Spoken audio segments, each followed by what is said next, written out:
Good morning all of you. Physics YouTube online classes में आपका स्वागत है। कल वाले लेक्चर वीडियो में अपन ने डिस्कस किया था कॉम्बिनेशन ऑफ लेंस या लेंसों का संयोजन। उसी क्रम में मैंने आगे आपको बताया था कि कल की क्लास में अपन डिस्कस करेंगे रिफ्रैक्शन बाय प्रिज्म, प्रिज्म से अपवर्तन। इस प्रिज्म वाला टॉपिक है, ये बोर्ड एग्जाम की दृष्टि से बहुत ही इंपॉर्टेंट टॉपिक है। एग्जाम में इसके क्वेश्चन पूछे जाते हैं, कंपटीशन एग्जाम की दृष्टि से भी ये टॉपिक इंपॉर्टेंट है। प्रिज्म वाले टॉपिक में अपन क्या क्या पढ़ेंगे, प्रिज्म के पदार्थ का अपवर्तनांक ज्ञात करने का सूत्र, उसके बाद में अपन ज्ञात करेंगे प्रिज्म का विचलन कोण, विचलन कोण के बाद अपन टॉपिक पढ़ेंगे प्रिज्म में वर्ण विक्षेपण, वर्ण विक्षेपण के बाद अपन एक टॉपिक लेंगे कोणीय विक्षेपण, और कोणीय विक्षेपण के बाद अपन एक टॉपिक लेंगे प्रक्षेपण क्षमता। यहाँ अपना ये प्रिज्म कंप्लीट होगा, तो 2 लेक्चर वीडियो में ये टॉपिक अपना पूरा होगा। आज वाले टॉपिक में अपन पढ़ेंगे प्रिज्म क्या है, प्रिज्म के पदार्थ के अपवर्तनांक को कैसे ज्ञात किया जाता है, और उसके बाद में अपन पढ़ेंगे प्रिज्म का कौन सा कोण विचलन। ये टॉपिक अपना इंपॉर्टेंट टॉपिक रहेगा। सबसे पहले अपन पढ़ रहे हैं प्रिज्म। प्रिज्म क्या होता है कि प्रिज्म एक ऐसा समांगी पारदर्शी माध्यम होता है, ट्रांसपेरेंट होता है, और प्रिज्म का अपने लैब के अंदर प्रैक्टिकल भी है, 12th एग्जाम में प्रैक्टिकल भी चलता है, जिसमें अपन प्रिज्म का न्यूनतम विचलन कोण ज्ञात करना है। अब प्रिज्म क्या होता है कि प्रिज्म एक ऐसा समांगी पारदर्शी माध्यम होता है जो किसी कोण पर झुके हुए, जो किसी कोण पर झुके हुए 2 अपवर्तक पृष्ठों के द्वारा घिरा रहता है। तो प्रिज्म में कितने अपवर्तक पृष्ठ होते हैं? 2, लेकिन दोनों के दोनों अपवर्तक पृष्ठ समतल होते हैं, जबकि लेंस के दोनों अपवर्तक पृष्ठ या तो गोलीय होते हैं, या एक समतल और एक कैसा होता है, गोलीय।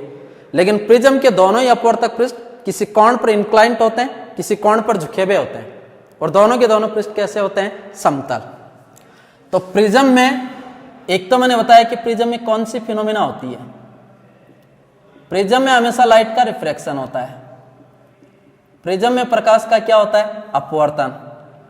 और प्रिज्म में प्रकाश का अपवर्तन होता है वो 2 टाइम्स होता है, 2 बार अपवर्तन होता है।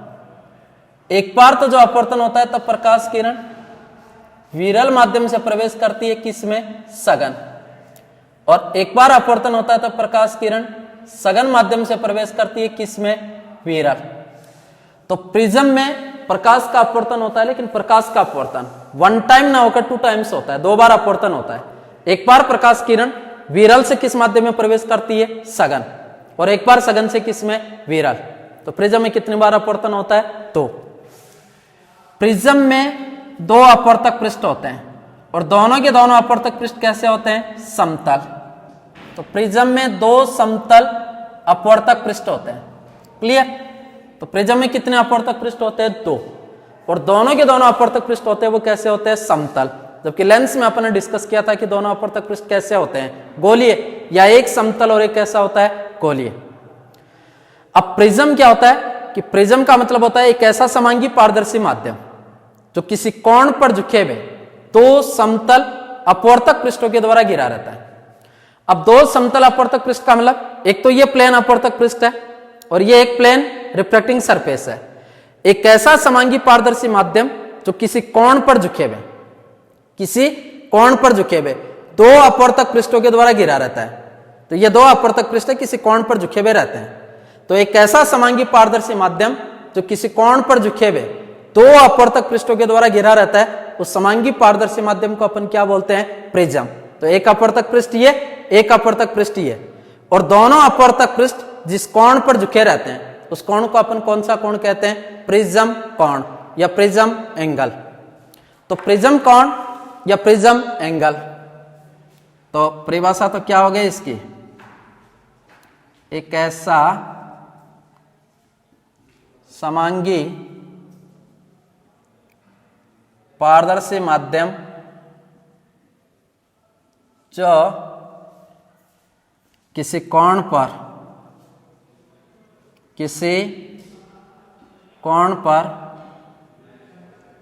झुके हुए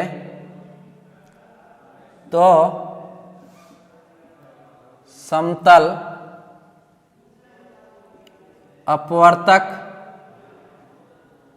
पृष्ठों के द्वारा घिरा रहता है,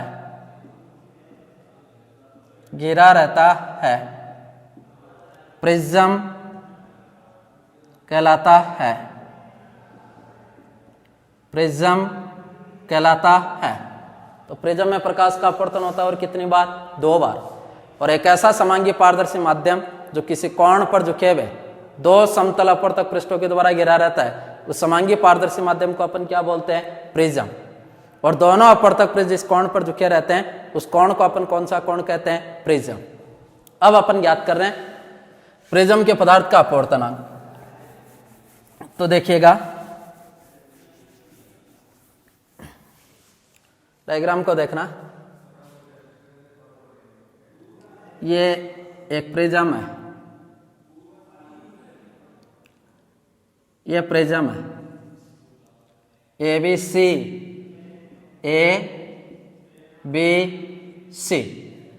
तो ये मैंने कहा एक ऐसा समांगी पारदर्शी माध्यम जो किसी कोण पर झुके हुए 2 अपवर्तक पृष्ठों के द्वारा घिरा रहता है, उस समांगी पारदर्शी माध्यम को अपन क्या कहते हैं? प्रिज्म। तो एक अपवर्तक पृष्ठ हो गया AB और एक अपवर्तक पृष्ठ कौन सा हो गया? AC। दोनों अपवर्तक पृष्ठ जिस कोण पर झुके रहते हैं उस कोण को अपन बोलते हैं कौन सा कोण? प्रिज्म। तो ये प्रिज्म एंगल है, या कौन सा कोण है? प्रिज्म। और इक्वेटोरियल प्रिज्म, समबाहु प्रिज्म का जो प्रिज्म कोण होता है वो कितने डिग्री का? 60। तो समबाहु त्रिभुज की तरह दिख रहा है, तो इसका प्रत्येक कोण कितने डिग्री का होगा? 60। इसमें ये 2 अपवर्तक पृष्ठ है AB और एक अपवर्तक पृष्ठ कौन सा? AC। तो इसमें प्रकाश का अपवर्तन कितनी बार होता है? 2। प्रिज्म बना हुआ है किसका? कांच का। कांच कैसा माध्यम? सघन। और माना इसका अपवर्तनांक कितना? N2। प्रिज्म के इधर क्या है? वायु। वायु कैसा माध्यम? विरल।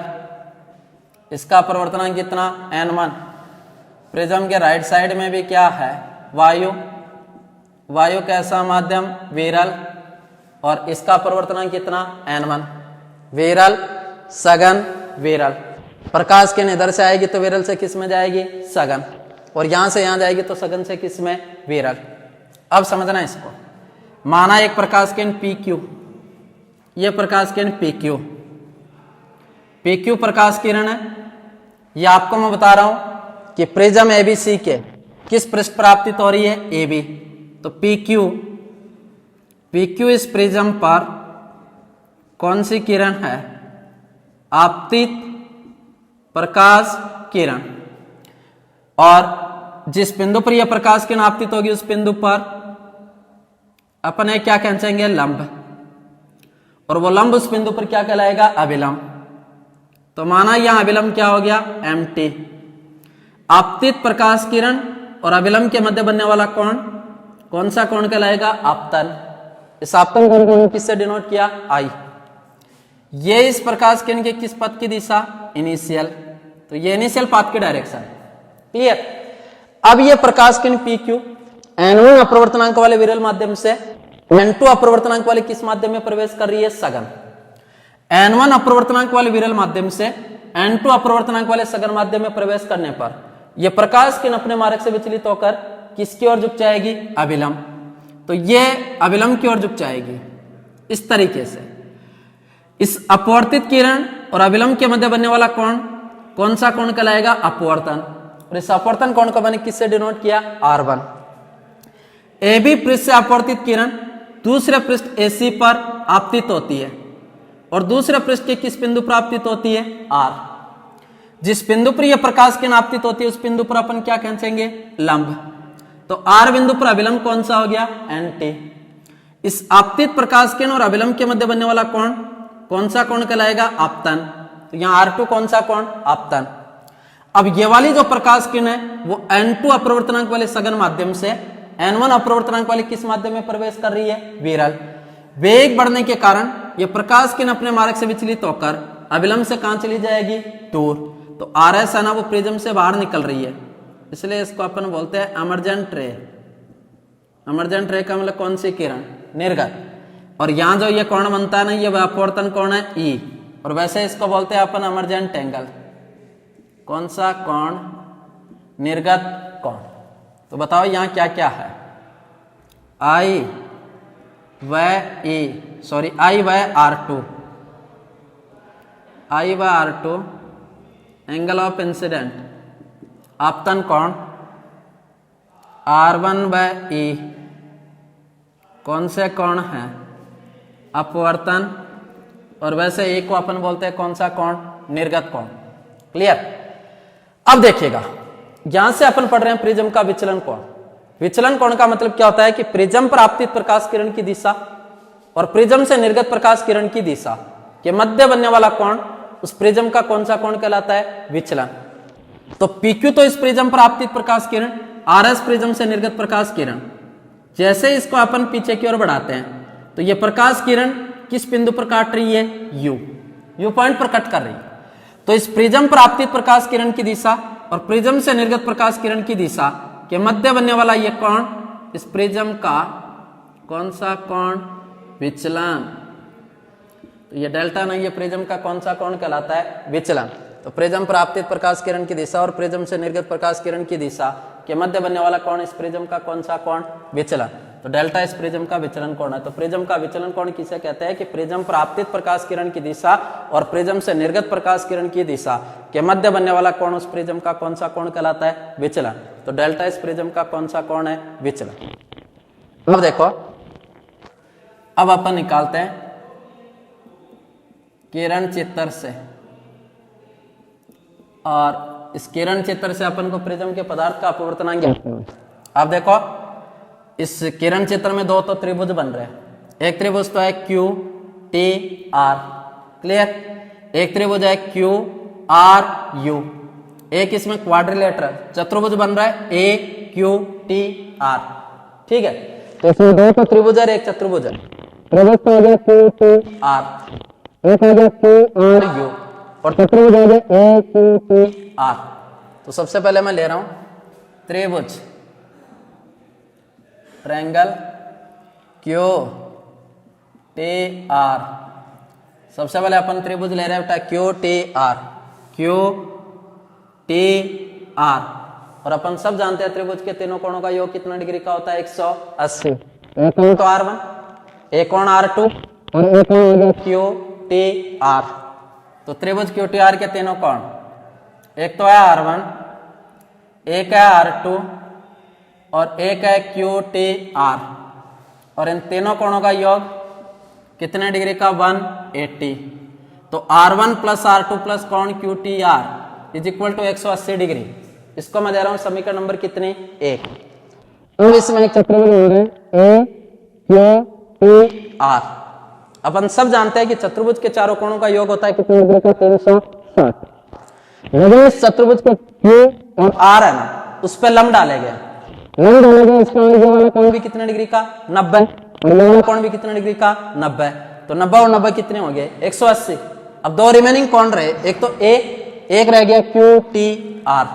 ये दो शेष कोणों का योग होगा वो कितने डिग्री का होगा? 180, क्योंकि दो बिंदुओं पर अपने लंब डाला, और लंब वाले कोण होते हैं कितने डिग्री के? 90।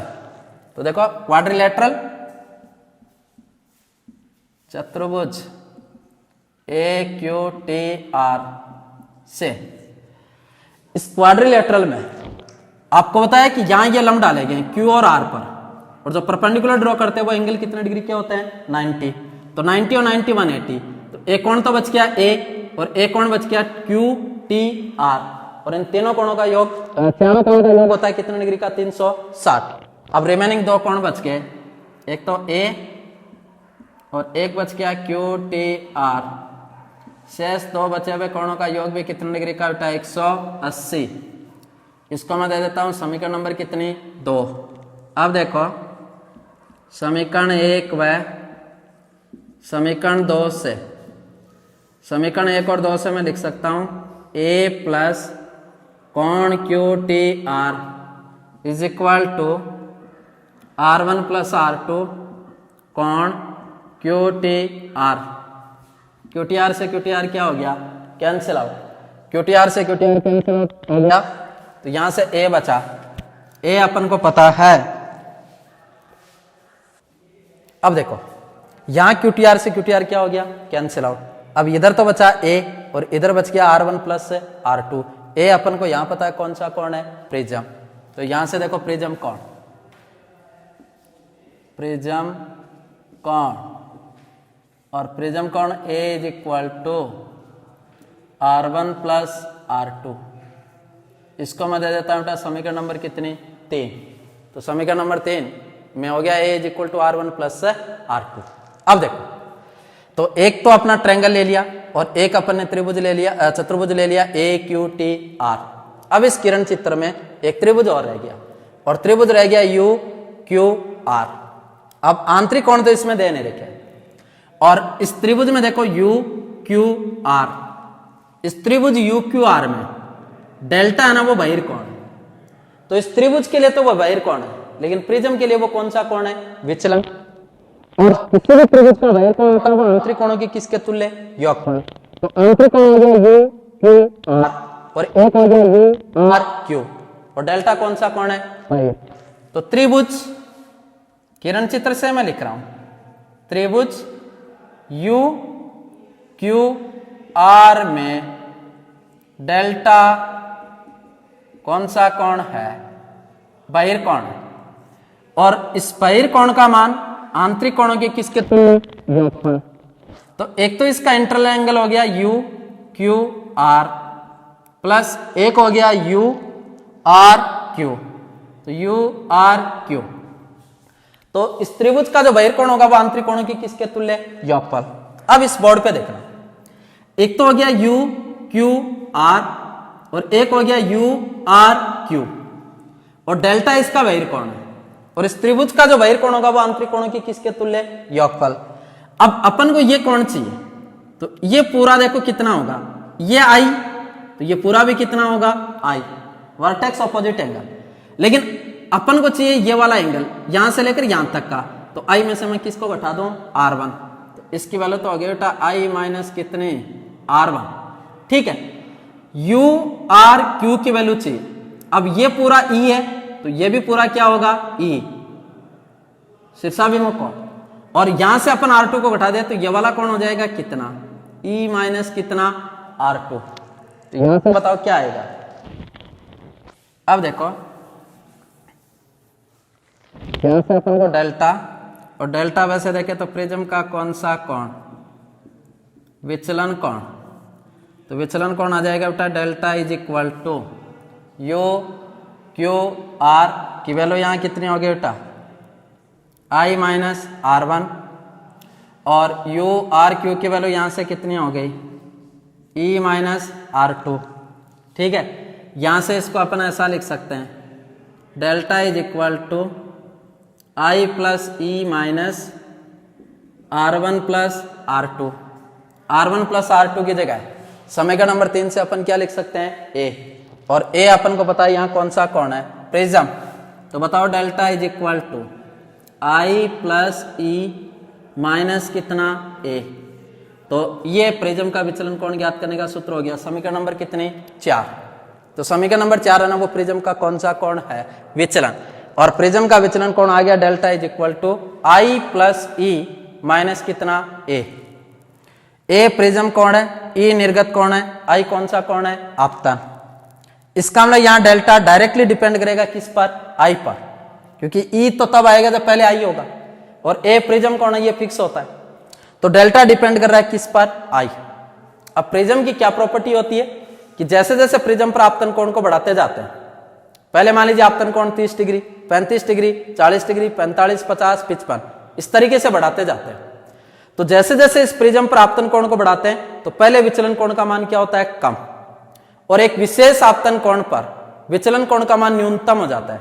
उसके बाद भी अगर आपतन कोण बढ़ाते हैं ना तो विचलन कोण में पुनः क्या होने लग जाती है? वृद्धि। तो विचलन कोण का वह न्यूनतम मान जिसके बाद आपतन कोण को बढ़ाने पर विचलन कोण में पुनः वृद्धि होने लग जाती है, उस विशेष उस विचलन कोण को अपन बोलते हैं न्यूनतम विचलन कोण। तो इस समीकरण नंबर 4 से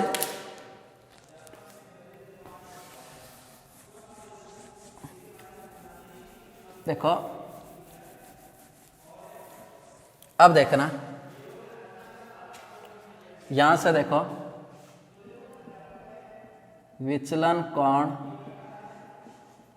डेल्टा व आपतन कोण I के मध्य वक्र। ग्राफ से समझना इसको। ये वाई एक्सिस, ये वाला एक्स एक्सिस, इस पर लिया मैंने विचलन कोण, डेविएशन एंगल, विचलन कोण डेल्टा। एक्स एक्सिस पर लिया आपतन कोण आई। मेरी बात को समझना, पहले जैसे जैसे आई और यह डेल्टा, आई का मान 30 डिग्री, 35, 40, 45, 50, 55, यूँ समझना। अब 30 डिग्री पर मान लीजिए विचलन कोण अपने आ रहा है 49 डिग्री, 35 डिग्री पर आ रहा है 47 डिग्री, 40 डिग्री पर आ रहा है 42 डिग्री, फिर आ रहा है 38 डिग्री, फिर आ रहा है 41 डिग्री। तो प्रारंभ में जैसे जैसे आपतन कोण को बढ़ा रहे हैं, विचलन कोण का मान क्या हो रहा है? कम। एक विशेष आपतन कोण पर विचलन कोण का मान हो गया न्यूनतम, ठीक है। इसके बाद अगर अपन आपतन कोण को बढ़ाते हैं तो विचलन कोण में पुनः क्या होने लग गई? वृद्धि। और उस विचलन कोण के न्यूनतम मान को अपन बोलते हैं मिनिमम डेविएशन एंगल, न्यूनतम विचलन कोण। तो इसका ग्राफ इस तरीके से आएगा। देखो, इनिशियली जैसे जैसे आपतन कोण को बढ़ाते हैं ना, तो विचलन कोण का मान कम होने लग जाता है, और एक विशेष आपतन कोण पर विचलन कोण का मान न्यूनतम। ये एक ऐसा आपतन कोण है जिस पर इस विचलन कोण का मान क्या हो गया? न्यूनतम। और इसके बाद भी अगर आपतन कोण बढ़ाते हैं तो विचलन कोण में पुनः क्या होने लग जाती है? वृद्धि। और इसको अपन बोलते हैं मिनिमम डेविएशन एंगल, न्यूनतम विचलन कोण। तो बताओ, न्यूनतम विचलन कोण अपन किसे कहते हैं? कि विचलन कोण का वह न्यूनतम मान जिसके बाद आपतन कोण को बढ़ाने पर विचलन कोण में पुनः क्या होने लग जाती है? वृद्धि। तो उसको अपन बोलते हैं मिनिमम डेविएशन एंगल या न्यूनतम विचलन कोण। इस न्यूनतम विचलन कोण की स्थिति में क्या होता है कि I का मान बराबर हो जाता है किसके? E, और R1 का मान बराबर हो जाता है किसके? R2। तो न्यूनतम विचलन कोण की स्थिति में, न्यूनतम विचलन कोण की स्थिति में I का मान इक्वल हो जाता है किसके? E, और R1 का मान इक्वल हो जाता है किसके? R2। और मैंने मान लिया कि माना वो मान कितना है? R। तो न्यूनतम विचलन कोण की स्थिति में I का मान इक्वल होता है किसके? E के, और R1 का मान इक्वल होता है किसके? R2। और मान लीजिए मैंने उसको कितना मान लिया? R। ये कंडीशन यदि अपन समीकरण 3 में लगाते हैं, तो समीकरण 3 में था A is equal to R1 plus R2।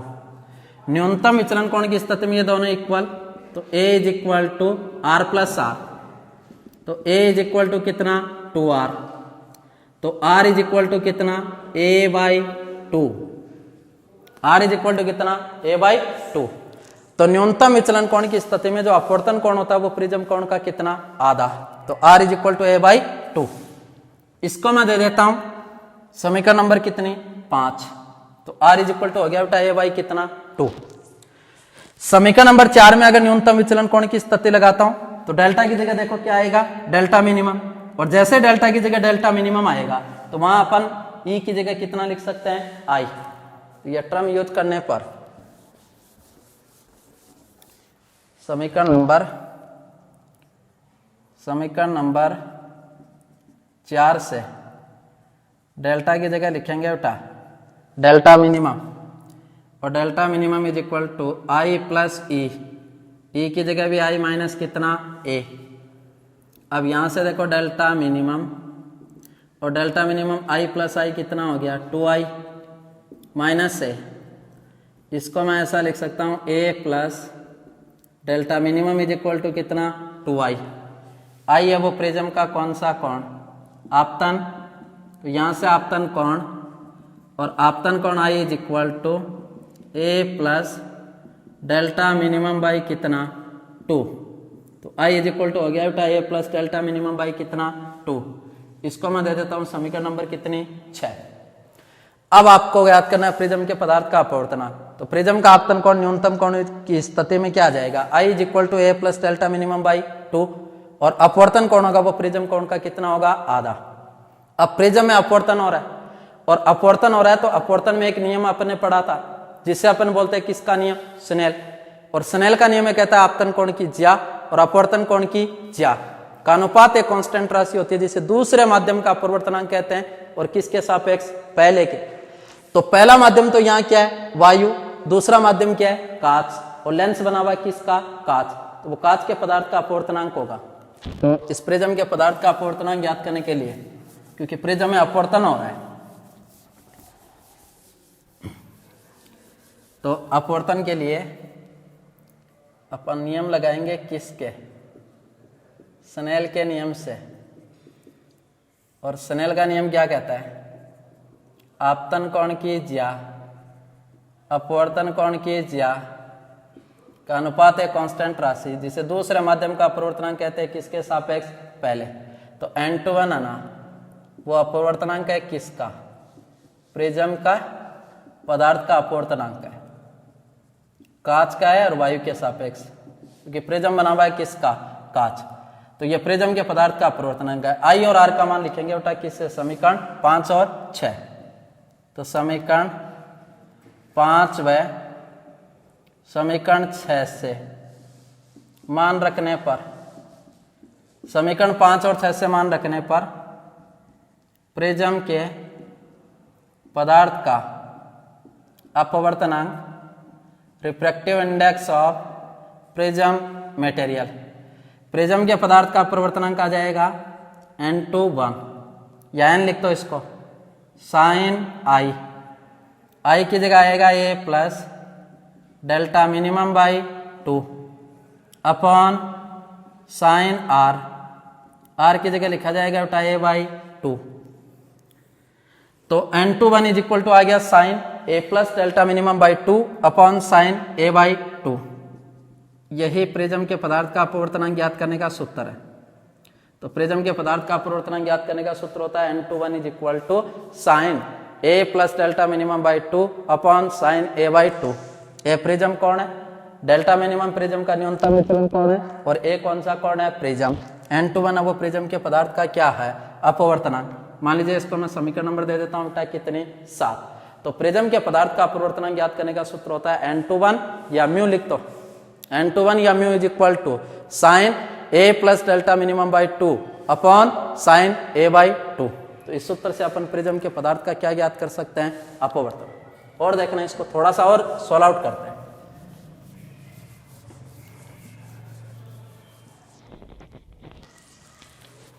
अगर इसको और सॉल्व आउट करते हैं तो अपन सबको पता है थीटा अति अल्प होने पर साइन थीटा की वैल्यू इक्वल होती है बेटा किसके, थीटा। तो इसको अपन ये लिख रहे हैं कि समीकरण नंबर 7 में थीटा का मान बहुत छोटा होगा, तो साइन थीटा की वैल्यू होगी वो लगभग बराबर होगी किसके, थीटा। तो इस टर्म को यूज करते हैं समीकरण नंबर 7 में। तो प्रिज्म के पदार्थ का अपवर्तनांक n, या इसको मैं लिख सकता हूं क्या, mu is equal to sine theta की वैल्यू लगभग इक्वल होगी किसके, थीटा। तो इसको लिख सकते हैं a plus delta minimum by 2 upon A by 2। 2 से 2 क्या हो गया, कैंसिल आउट। तो प्रिज्म के पदार्थ का अपवर्तनांक n is equal to A plus delta minimum upon A। इसको अगर मैं सॉल्व आउट करता हूं तो इसको लिख सकते हैं n into A is equal to A plus delta minimum. Delta minimum prism का कौन सा कोण, न्यूनतम विचलन कोण। तो यहां से न्यूनतम विचलन कोण, तो न्यूनतम विचलन कोण, तो delta minimum is equal to n into A minus A, क्योंकि A प्लस का उधर आ गया तो माइनस का। तो delta minimum is equal to n minus 1 into A। इस सूत्र से अपन प्रिज्म का ज्ञात कर सकते हैं कौन सा कोण, विचलन। और इस सूत्र से अपन ज्ञात कर सकते हैं प्रिज्म के पदार्थ का क्या, अपवर्तनांक। तो प्रिज्म के पदार्थ के अपवर्तनांक ज्ञात करने का सूत्र होता है बेटा mu is equal to sine A plus delta minimum by 2 upon sine A by 2। और प्रिज्म के विचलन कोण ज्ञात करने का सूत्र होता है delta is equal to n-1 into A. तो ये इंपॉर्टेंट टॉपिक था। कल प्रिज्म से रिलेटेड अपन 2 पॉइंट और पढ़ेंगे, प्रिज्म में वर्ण विक्षेपण और प्रिज्म का कोणीय विक्षेपण और प्रक्षेपण समता। Thank you.